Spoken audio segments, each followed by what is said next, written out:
Welcome back, everyone, to the Magnus Effect, the podcast where we talk to ambitious college students and understand how they're balancing their ambitions with the day-to-day college life. Today's episode is part 2 of our conversation with Kyle Zhang, where you'll learn about his entrepreneurial journeys and some of his ideologies when it comes to business. Some of you may already be familiar with Kyle's work if you use LinupsValorant. For those of you who don't know, LinupsValorant is a website where you can teach yourself a variety of lineups within the game Valorant. If you're someone that's interested in breaking down a big dream into achievable steps, or if you want to listen to general life advice, this episode is for you. I really enjoyed how this episode came out like always, and I hope you enjoy. I'm curious to hear about your entrepreneurship experiences. Have you started anything yourself? Going down that route. So I started, coding when I was like 14, 15? Oh, really? 14, 15. Before that, I did lots of math and all that kind of stuff. So Typical Asian upbringing almost. Typical Asian upbringing. Yeah, for sure.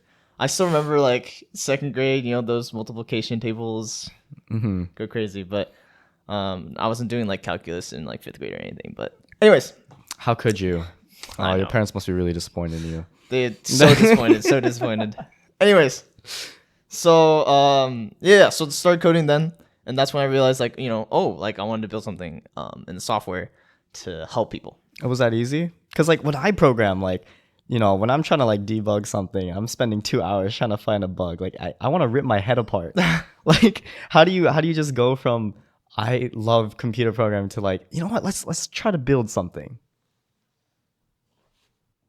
I don't know. It's just looking back, I just loved coding so much to the point where I didn't find that as a barrier. I feel I think that's the best way to describe it. Yeah. Okay.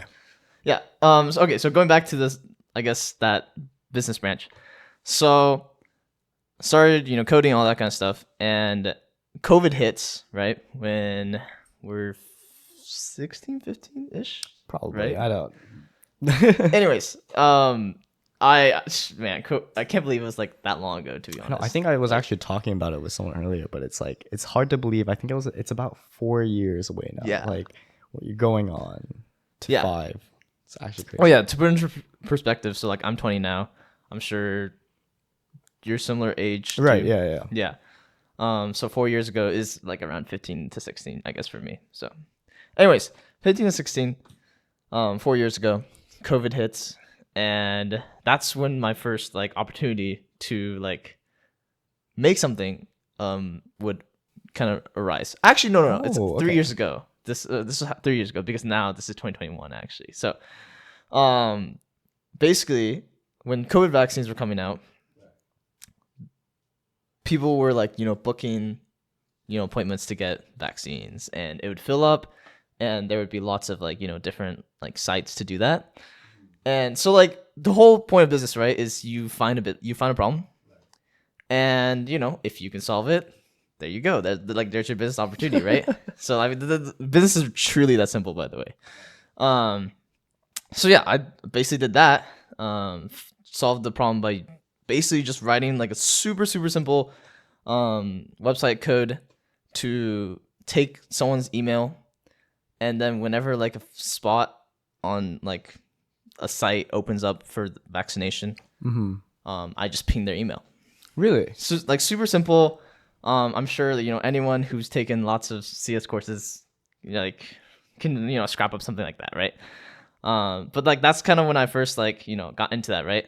How big was this project? I'm curious. This took me either 2 weeks or a month. I forgot. Either 2 weeks or a month. And then how many people were using it? I think around over 200 or 400. I forgot.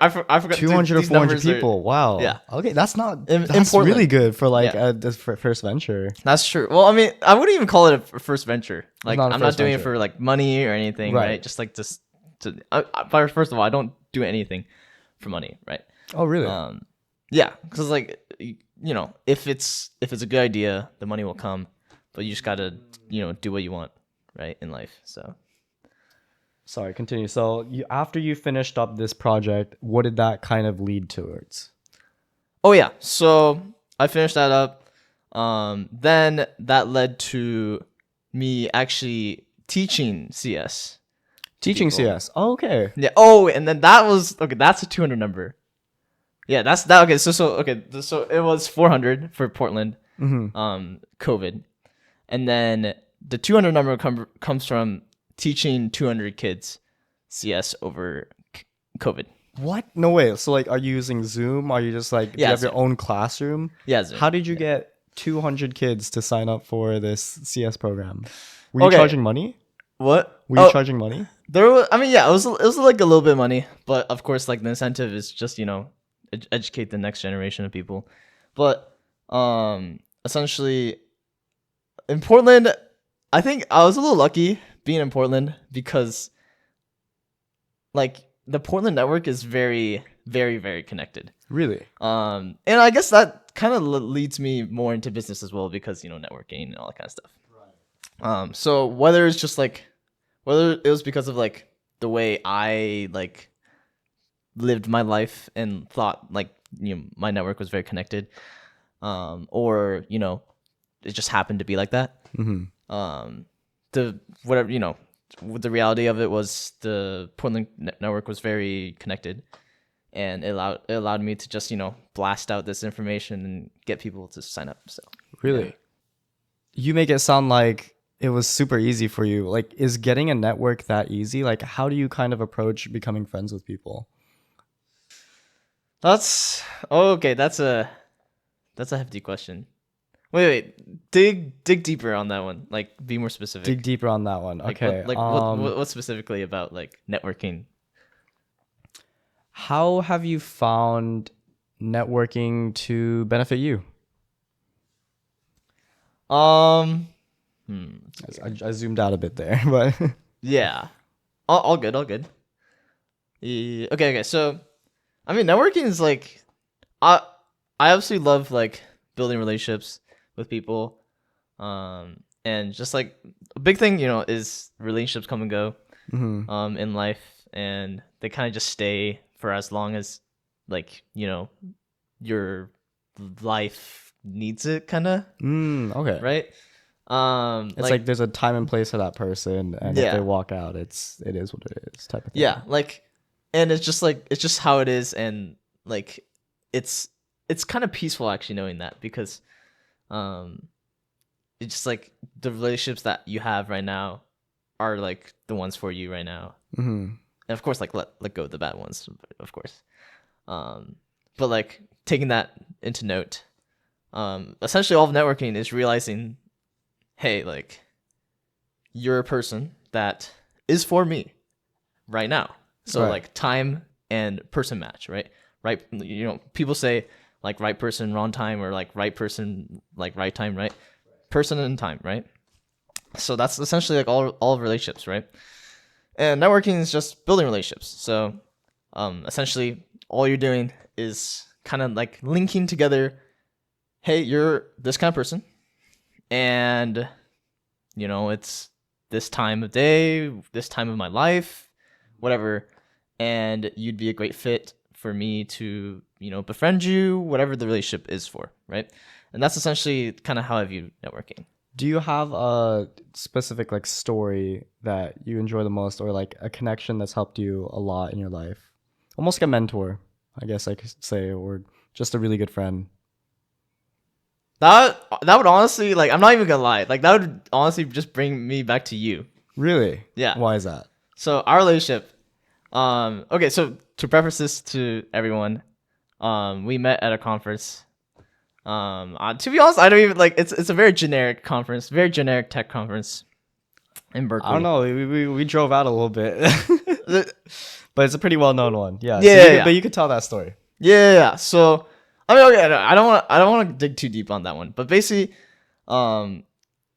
now like we have a relationship, and I'm always like super happy for that's a big thing for networking, like be genuine, right? But like be genuinely like happy for people, and like the blessings that everyone has. Like, I mean, like, I'm like, yeah, this sounds obvious, of course, but and like this is like a a human thing to do, like, I hope, right?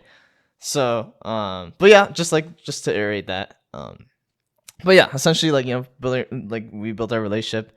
And I, like, I found that you were starting this podcast, and I was like, yo, this is really sick, and here we are, So Yeah, it's very cool. so we started a podcast together. Well, not you started the podcast, and like I joined. But like, we're doing this podcast together right now, and I'm at Berkeley and just chilling, with Magnus. Is just like, this is amazing. Right. So like, in terms of networking, like, there's always like benefits for, like, hey, like, for college at least too, networking across schools, you get like a dorm to crash in. Yeah, right? exactly. So yeah. Are you interested in artificial intelligence at all? I mean, you are CS, and I feel like everyone just kind of hops onto that. But is that something you're interested in? I mean, of course. So I think I took my first AI course actually in high school. Really? They were offering it back then? No, okay. So I mean, I just like self-learned it through like YouTube. Okay. Right? Wow. Okay. Yeah. So okay, when I taught the 200 kids, one of those courses was on AI actually.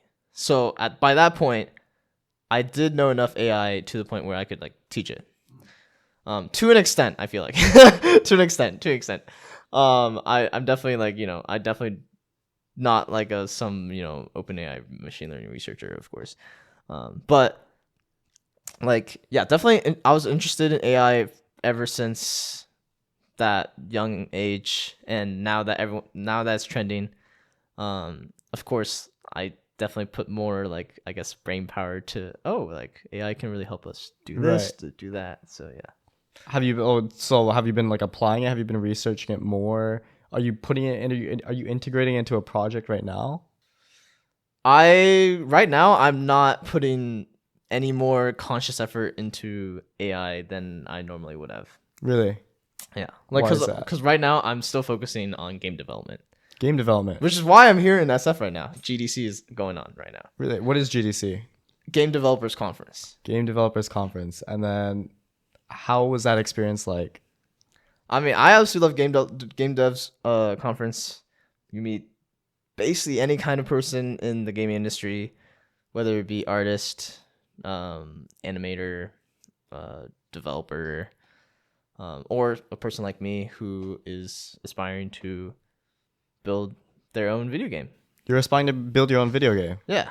Oh, wow. Well, tell me a bit about that. Like, why, how'd you choose video game? Or, I mean, I guess I could take a guess from like your past and how you've been telling me how you love video games, but yeah, why'd you pick this path?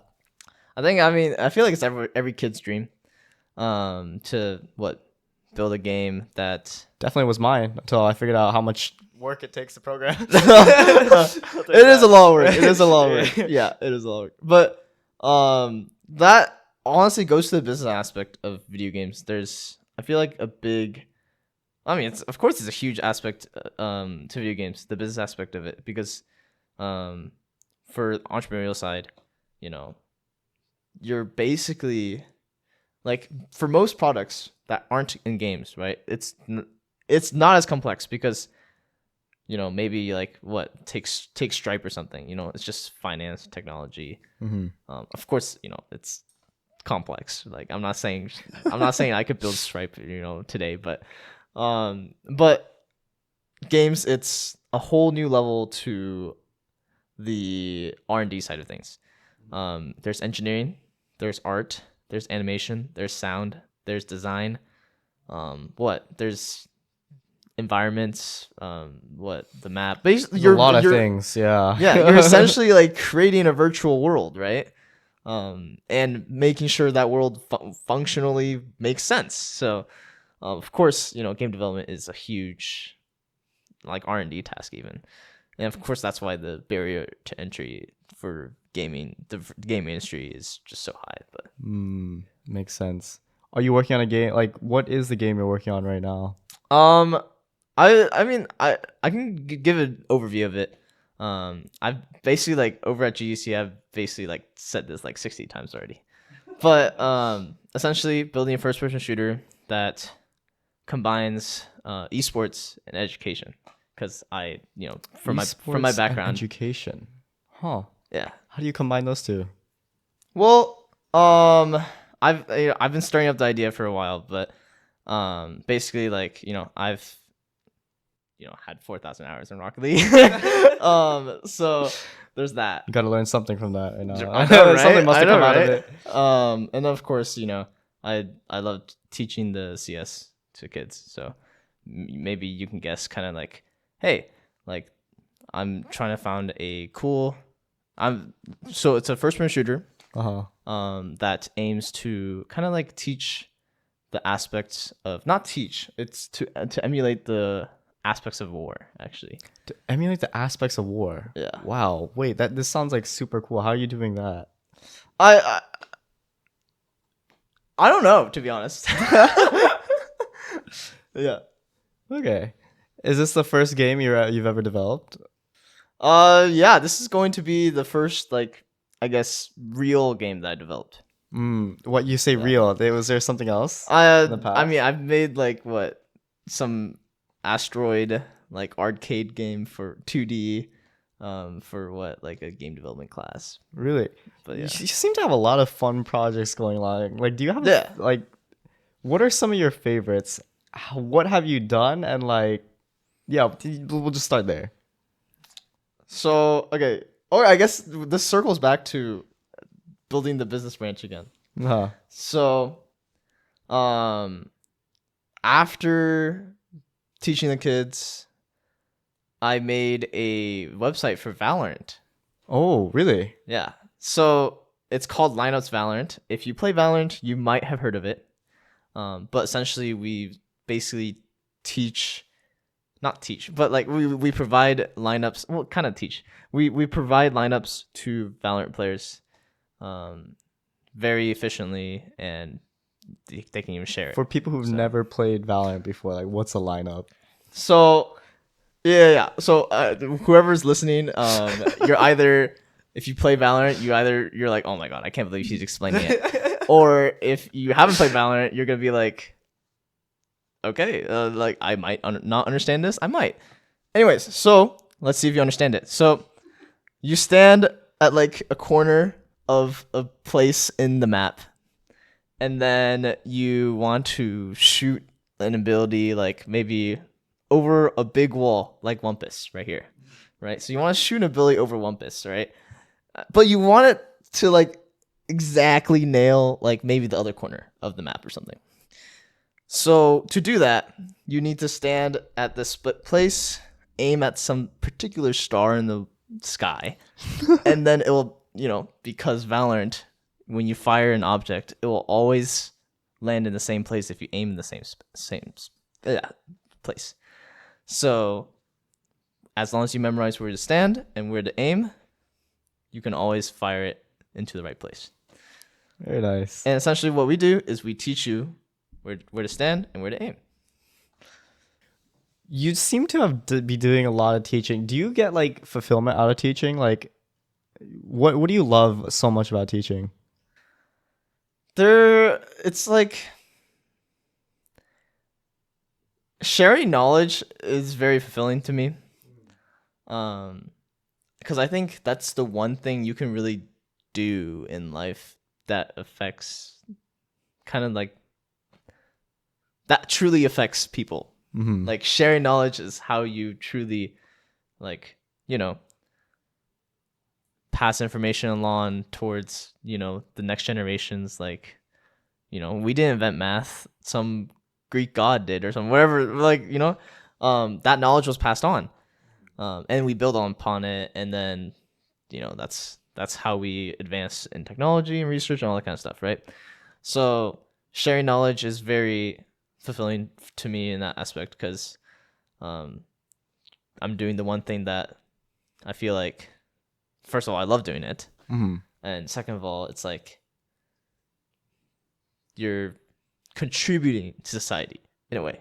I am curious, when it comes like, you've taught a lot of people. What's some things that you've been asked and like one of your favorite like piece of advice to give to people that are learning from you? It's a really vague question, I know. That is Yeah. very vague. I'd say have lots of fun with your life. Have lots of fun in your life.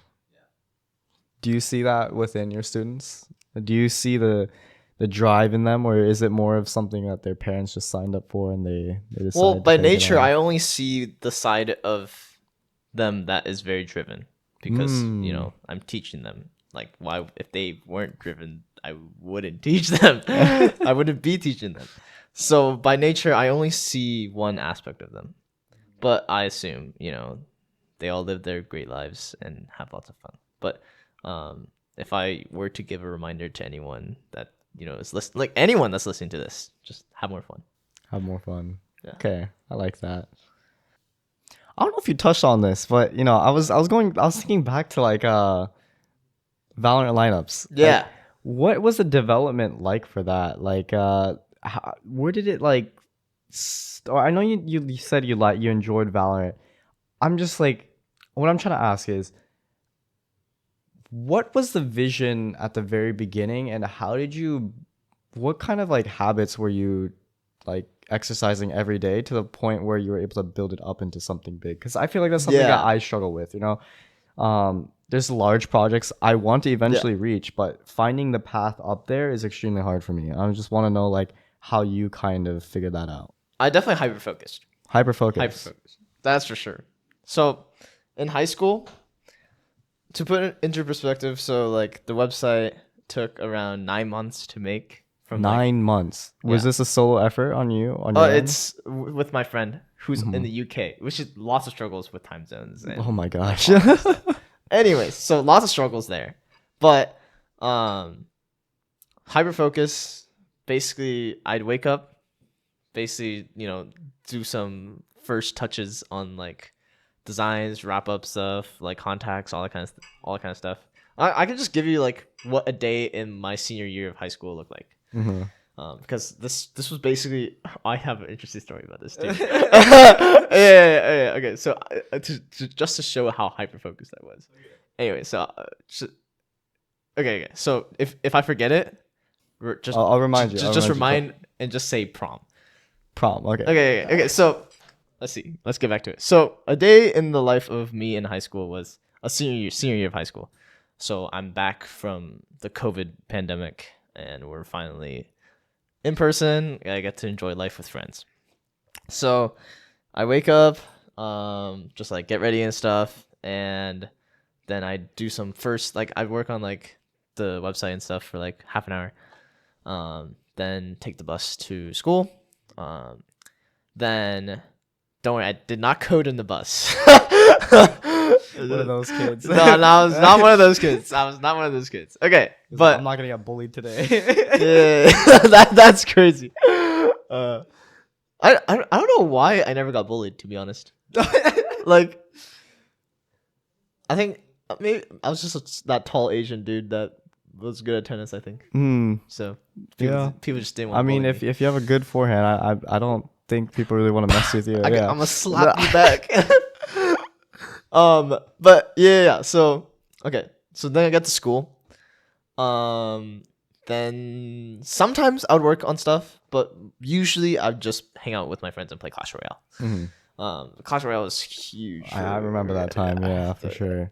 Anyways, so then, I'd go to class, and then I still solely remember like second period would be my English class, and we're allowed to have our computers out, so that's just perfect work time for me.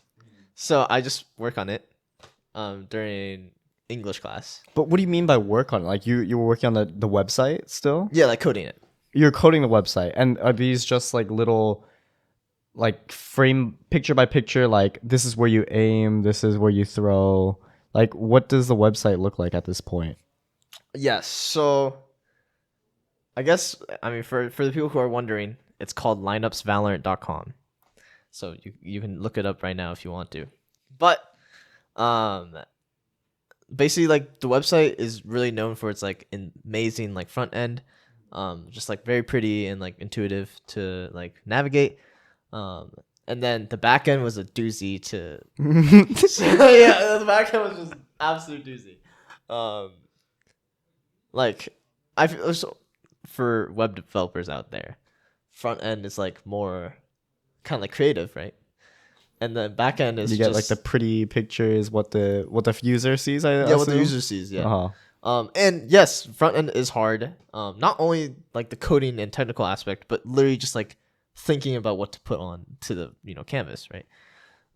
But the back end is just like pure like nightmare, like It's like so much stuff. Like I'm envisioning like a really pretty PC case, but in the back it's just like cable management that's like you don't want to deal with at all. yeah, like you'd think like maybe you see the website right now, but you'd think like this website would like just get the images, get the description, whatever. Kept the backend can't be that bad, but like it's just so much stuff. It's just way too much stuff. So when you say you were like working on it in class, you're telling me that you're working on the back end, you're trying to make things work. Mostly, yeah. Okay. And that would be a doozy, like just so much debugging and all that kind of stuff. Like I genuinely like maybe you could say I was a good coder, but for web development, it's not like you need math to do web development. It's not like it's a whole new skill set to like quant or like machine learning. So, in terms of web development, it's just like it's a different, I guess, skill set, and definitely like you don't need to be like mathematically like great to do it. So for web development, it was just like pure creativity and how much you can slam your head against the wall for backend. So basically, yeah. So during school, I would honestly just be trying to get one feature from the backend to work. So that'd be school. Then third period would be like AP Computer Science principles. I took that for the GPA boost, guys. Senior year, I was like, I'll just take principles, and just get a GPA boost and get some work time in for the website. Then fourth period, I unfortunately could not work on it, but it's all good. I don't even remember what I took fourth period, but whatever. Did you have block schedule by any chance? Like, was it like same 1, 2, 3? What was it, 1 through 6 every day? Yeah, or was it it was 1 through 4 actually. So fourth period would be the last. Oh, really? Yeah. Oh, interesting. Yeah, but it's like A and B days. A and B. Okay, so you did have we call that block. So it's like Block. even, odd. I'm assuming. Oh, yeah. And similar thing on B days as well. But yeah, then I'd get home, and at this point, UK, right? They'd be asleep. So I'd get home and I'd be like, "Yo, can you play a Valorant game right now?" like I'd be fully honest. Wait. What's how did you meet this guy from the UK? Like, where does this guy come from? This is a good story. So, okay, this is a good story. So again, like this, let's go back to like how, like I don't even know how, like the blessings of networking and whatever. Uh-huh. But so China does this sponsored camp for people. And like, so I got sponsored to go to China for 10 days, and you just meet many more kids like your age that also got sponsored. Uh-huh. So we're all meeting and all that stuff, and we decided that we all loved playing Valorant together. And then one of their friends was what ended up being, I guess, my co-founder. So yeah, That's wholesome. yeah. I love how like video games are contrasted as like two different things. Isn't it? It's like, why are you spending all the time on there? Like, it's such a waste of your time. You're not earning anything. And then there's these moments like that you told me where it's like, if it weren't for that game, like you would have never had that bond, right? That's true. And you hear everything about like, I don't know. I really hate to bring up this example, but like couples that met through a game, and then they suddenly they're like the love of their lives and whatnot. But it's magical what it can do. Truly. Yeah. I ended up visiting the UK boy the summer, like freshman college summer. Oh wow. So okay, I think I cut you off around the point where you said After you came back home from school, Yeah. you try to call the UK guy up to see if you could play Yeah. Valorant. Where does that progress after? Yes. So continuing back to that, so he'd always reject that because he'd be like, I need to sleep, right? So I'm glad he did, by the way. I'm really glad he did. And then so I'd be like, all right, I guess it's time to play some Rocket League. And then so I played some Rocket League, then head to tennis practice. And then after tennis, or it could be a tennis game too. So I played varsity tennis, by the way, so we can talk about that too. But anyways, so what's it called? Oh yeah. So after tennis, then I'd be like, okay, this is some concentrated like work time for the website. So I would just work on the website then. Oh, okay. Yeah. Why did you decide to pursue something in Valorant as opposed to Rocket League? It seems like you were obviously a lot better than Rocket League. Why not like Rocket League lineups? Well, it's more like, okay, again, going back to business, you found a problem and you realized you can solve it. While I was enjoying playing Valorant with these folks, we realized this was a problem. So we went and solved it. Oh, okay. So it was more like it's a thing that stumbled in front of your feet. Yeah. And, like, I guess I stumbled into the love of that. okay. Yeah. Cool. Tell me about prom. Okay. So going back to Ultra Focus, that would like literally be almost every day for me. For 9 months of my senior year. Well, it started in the summer before senior year. So like, Did nobody like think you were super weird, or did your teachers not ever like yell at you? well, no, because I'd only code like in class, and you were supposed to be working in class. So like, honestly, it sounds like your teachers are horrible. Like what? They were just like, here you go, it's class time. Go Yeah, sit on the computer and like yeah. do shit. I mean, I think it's because I would always finish my homework super duper early. Really? Like okay, for AP principles, like for me it was just like a GPA boost, right? So and maybe there are folks out there that understand, and maybe there are folks that don't. But yeah. So for me, it was like a GPA boost, which I'm definitely grateful for, which allowed me to like just have that time. So like I guess I found time in the day to do it without like kind of like still maintaining the balance of like high school friends, right? So in a sense, like it wasn't really weird in it. But back to prom. Prom. We're good. Yeah. So okay. Ultra laser focus. So back This to ultra. this is the epitome. Yeah. So it got to the point where my launch day was prom day. So just to put into perspective how laser focused I was like, boys, I can't go to prom. I got things to do. So I launched the website, starts growing like crazy, but I missed prom. So I think a big thing that, like, it's like opportunity cost. Like, I would never know what prom would have been like. And Right. if you guys look at my Instagram, I don't have a prom post. Is that a regret you have, or is that even I don't a regret? regret it. You don't regret it at all. No, I don't. Interesting. Yeah. How were you so sure that this was the right choice at the time? I mean, I was just so sure. I don't know why. really, Yeah. because given this is a passion project, right? Like I feel like the Yeah. rational thinking for average person would be prom is a one-time thing. I could Yeah. delay my launch one day and there probably wouldn't be any consequences. Right. How were you so sure?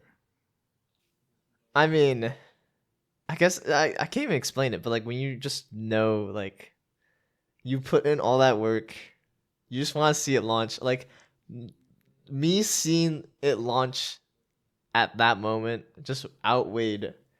Anything that prom could have ever given you. Yeah, for me at least. And like Interesting. I just knew it would. So yeah, we launched. It definitely did. So yeah, definitely grateful for that, of course. But So within like these like startup spaces and project spaces like you're interested in, I feel like a lot of people have like someone that they look up to. Who do you like look up to? I'm curious. It's a good question. For the longest time, it was Elon, because he definitely embraced what I think is like, being authentic, professionally at least. Well, he's actually a very authentic person. Like in the fact that he will say what he wants. You could definitely see it through his tweets, right? But like in a sense, because he's like that, he can build what he wants, right? And truly believe in what he wants. And he's built what we know as his empire now. So what I find interesting about like the people like Elon Musk, right? I mean, they're like laser focused people, and that's honestly something that I'm struggling with, like trying to like stick to one thing. Yeah, really. Why do you say that you're not so focused? What do you get distracted by? Because it's subjective at the end of the day, right? Like you could say that you're not focused, but I mean to me it might seem Right. pretty locked in. You might be right. I don't think I'm that focused, but maybe someone else might think otherwise. So, but in my own subjective opinion of my own self, which is an interesting like perspective to have on, but like I love doing basically anything that I want, right? So that by nature means that I'll get distracted on maybe playing video game or playing tennis, or I mean I like playing tennis is not, I enjoy it, and I don't find that as a distraction.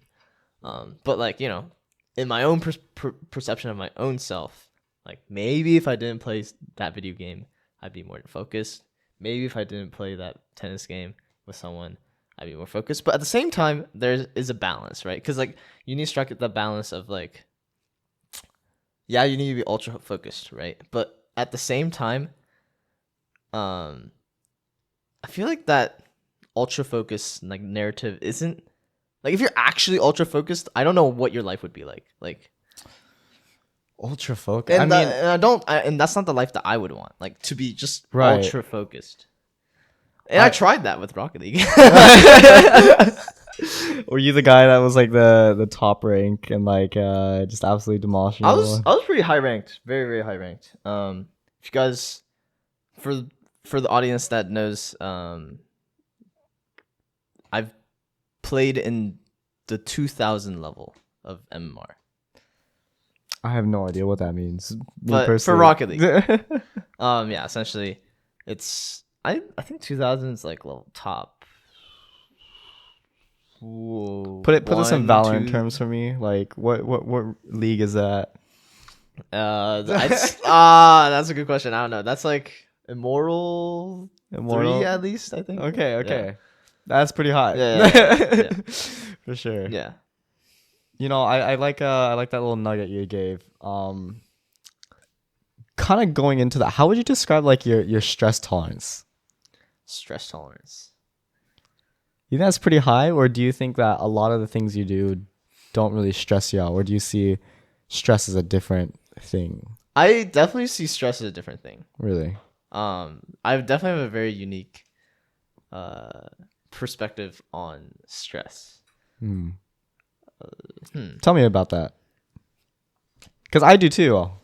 Yeah, I think to be entrepreneurial and like what the kind of person that I am right now, me viewing stress differently is definitely like a big aspect to it. But to articulate how I view stress, it's like some stress. It's like, okay, I know a good way to describe this. He's got it. I like to choose my stress. Yeah. I like the way you put that. Yeah. Yeah. I had a similar view where it was like I was listening to a psychologist once talk about this, like stress and everything.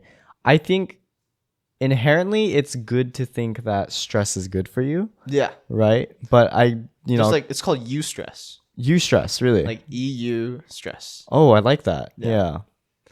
You stress is like the idea that stress is good for you, or No, so it's stress that you chose to impose on yourself. No, okay. So I think psychologically, eustress is defined as stress that is like that helps you grow.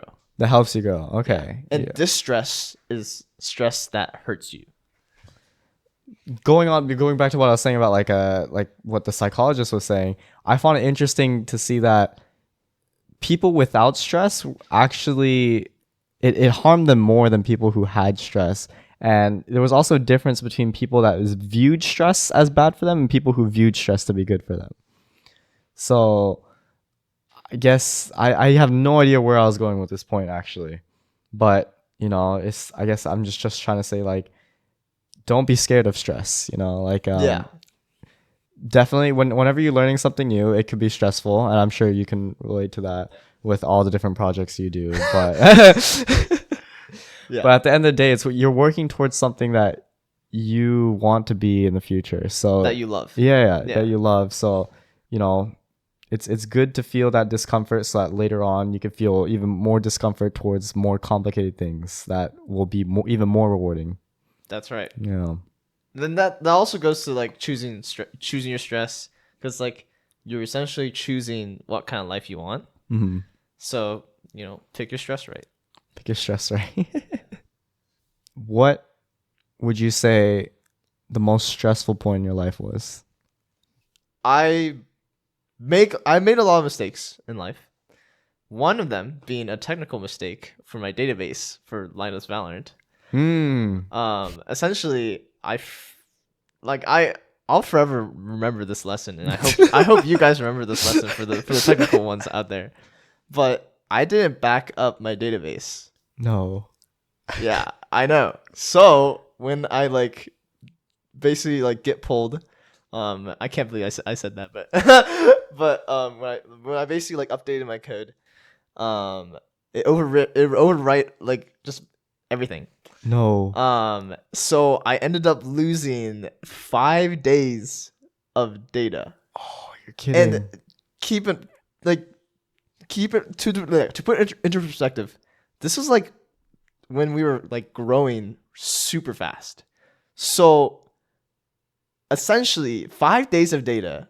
Imagine keep it into perspective. Imagine if OpenAI with ChatGPT Was down for it worked for 5 days, but it didn't save your data.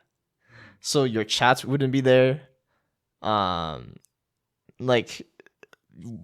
time you'd exit out, your chat wouldn't be there.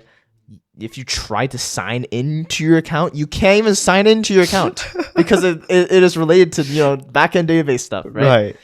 You can't even sign into your account. Okay, so imagine the amount of complaints I got after that, and how stressful I felt after. Oh my god, I can't believe I made such a mistake. Right. And looking back, and this is, I guess, another big lesson for everyone. Whenever you f up, in that moment, I thought I effed up really bad, and I definitely did. It affected lots of people. I'm talking tens of thousands of people. Oh my god. Because this is 5 days. OpenAI got 1 million users in 5 days. Yeah, I mean, Right in their first 5 days or something in the startup realm, they say Yeah. every minute is an hour, every hour is a day, every day is a month, and every month is a decade, or a year, and year is a decade. It's the urgency within that. I can only imagine what you went through. Yeah, I'm glad you sympathize with that. But yeah, so I thought oh my god, how could I ever forgive myself? I can't believe I made this mistake. But looking back, I'm people forgot about it. And definitely it's not an open AI level kind of mistake, of course. If that happened with OpenAI, everyone would be so mad, right? So How did you bounce back? I kind of just accepted myself that. I kind of accepted that, hey, I made that mistake. Going back to accountability, guys. I just I accepted the fact that I can't change the past, and It's Yeah. good to fall that hard sometimes. I mean, it just reminds you how much more you have to learn, right? I mean, man, before this whole podcasting thing, I was playing around with videos myself, just like editing videos. And I remember one time I was trying to edit a video and I deleted a video that was being rendered through my current project, which I don't know if I'm explaining this like clearly, but essentially what happened was I deleted the original copy, which made it so that this new copy couldn't be made. And in the end, I just didn't have any footage. I deleted it off my drive, and I sat there like, how could I have been such a dumbass? Like, it was rendering that video, and yet I just decided to yeet it out the window. It's like, ah. So ever since then, I make a lot of precautions when it comes to deleting things off my drives. So glad to have had that happen for a more casual project versus something like this where it's like a lot of editing goes into it. And if I were to lose, that would be heartbreaking. Right. Right. I guess that goes to show like better now than later. Right. But at the same time, like the moment of now is always so like exaggerated. That's a really interesting, like, okay, I don't know if this is directly like connected to what you just said, but like, isn't it crazy to think like how different of a person you are like just 3 years ago, even 2 years ago? That's true. Like it's wild seeing like what you know now versus like what you knew back then. Like I just couldn't grasp my head around. Like I remember the first time before going to college, I didn't know anything about what consulting was. I didn't know what club life was like. I didn't know how the dorms worked. I didn't know so many things about life, and yet like now I'm here. Yeah. And it's crazy. It was only 2 years ago. Yeah. 1 It's year like, ago. and every mistake, you learn so much from that mistake. Right. It's like, so it goes back to the question of like, so what advice you'd give yourself, like to the question of what advice you'd give yourself, like 2 years back, Right, 3 years right. back. And I think someone answered this perfectly. This is definitely not my answer, but I absolutely love this answer. It's like, yes, I would give this advice to myself if I was younger, but at the same time, if I followed this advice when I was younger, I wouldn't be the person that I am today. Wow. Whoa. But then wouldn't like the argument be like you'd be even more successful? That's a good question. Could be. How But- I interpret that is like, You or never know. like what I fall short. Like, I mean, shit. If I were to give advice to my younger self, I feel like he wouldn't listen. He wouldn't understand what I'm saying. That's true. Yeah, You know. yeah. So I mean, there's tons of things out there for people like read and like listen to. I listen to a lot of podcasts. I'm constantly absorbing all these different tips that fucking like billionaires are like giving, and yet am I following? I'm following some of them, but I'm probably not able to execute everything that all the weight that they're putting behind the advice that they're like actually giving, because they've lived through something that I can't even grasp my head around right now. That's true. Yeah. Yeah. Okay, that makes me think. It's like you only learn it when you like go through that kind of like that learning arc of like, oh my God, I suffered. Now I learned. Right. Right? Like if, 40-year-old self told me like you should do something or whatever, like I'd be like, okay, like I wouldn't understand like the significance of it, right? Until that moment of suffering happens, right? What do you think about like taking advice from people? Like, do you have a rule? I know some people say to only take advice from people that you want to be, but I mean, you've been surrounded by both people that have been extremely successful versus like people that are below you that you're teaching. How do you kind of see like advice, like when you should take it? Okay, so I feel like we're bombarded with advice if we ever talk with anyone that's like senior to us. Mm-hmm. And it's more like trial and error. I feel like you just like you try if the life lesson works for you. If it doesn't, don't worry about it. What's been the greatest piece of advice you've been given? Is there something that you follow that Maybe you that. heard? Maybe The that? life advice that not all life advice works. Not all life advice works. Figure it out for yourself. Fail fast. Yeah, it's like, okay, so there's I think two big lessons. That one, but then this one is also related. But it's just like being yourself. Being yourself. Like, cuz there's one thing about being the second, Roger Federer, being the second Elon Musk, but you're the first Kyle. You're the first Magnus. Just be yourself. How do you find yourself? Like, how do you know that you're being the most authentic person you can be versus like someone that's like trying to impress someone else? I mean, I feel like you would know if you're being yourself. Really? Like if you are asked something, or if you're asked to do something, how you react to it, you know if this is being yourself, because you'd feel like,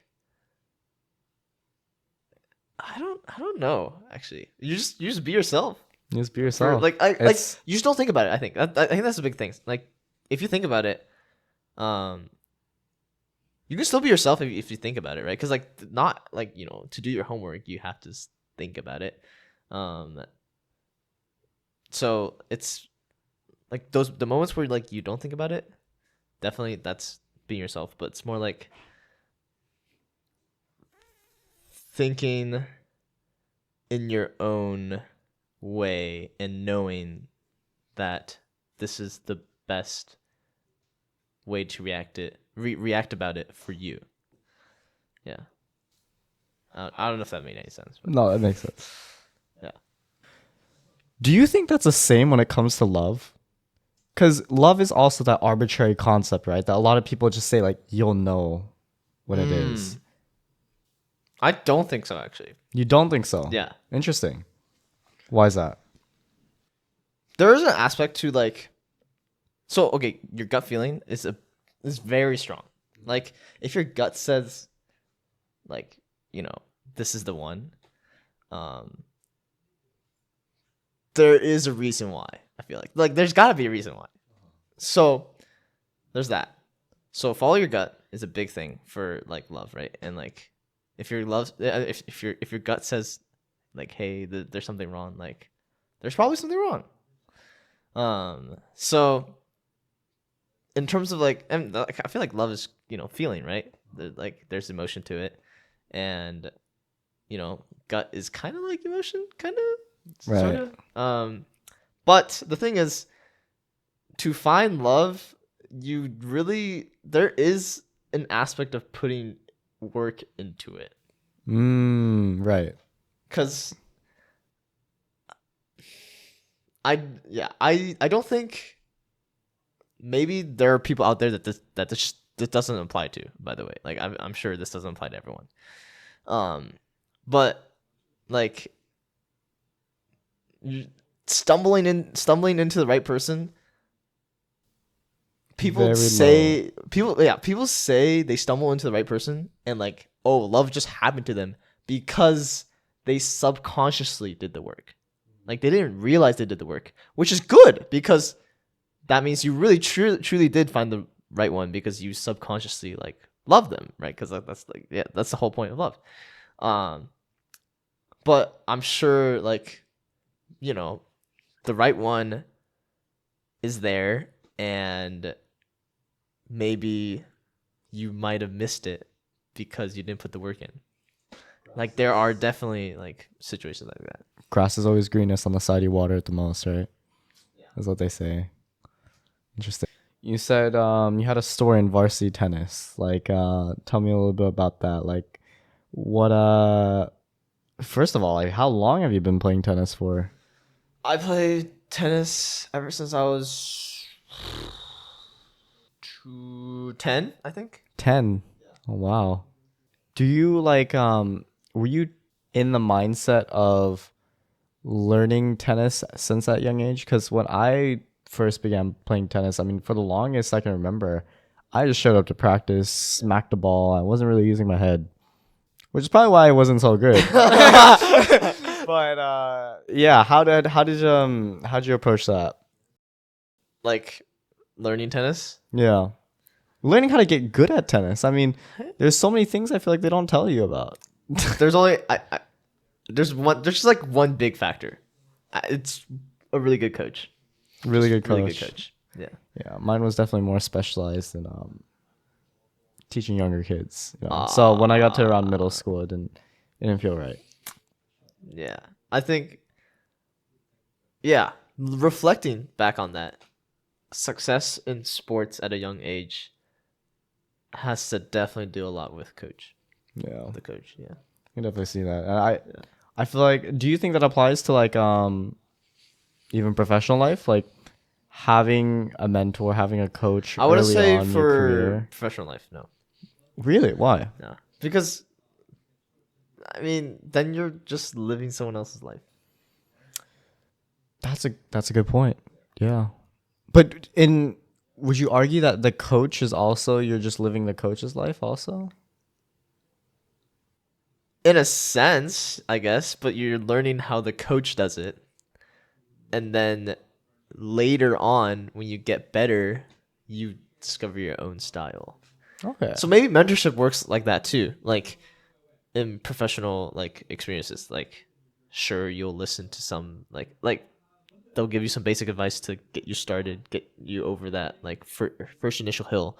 And then once you get over that first initial hill and realize, wait, like I got over this first initial hill, then you start to realize I can climb the next hill myself.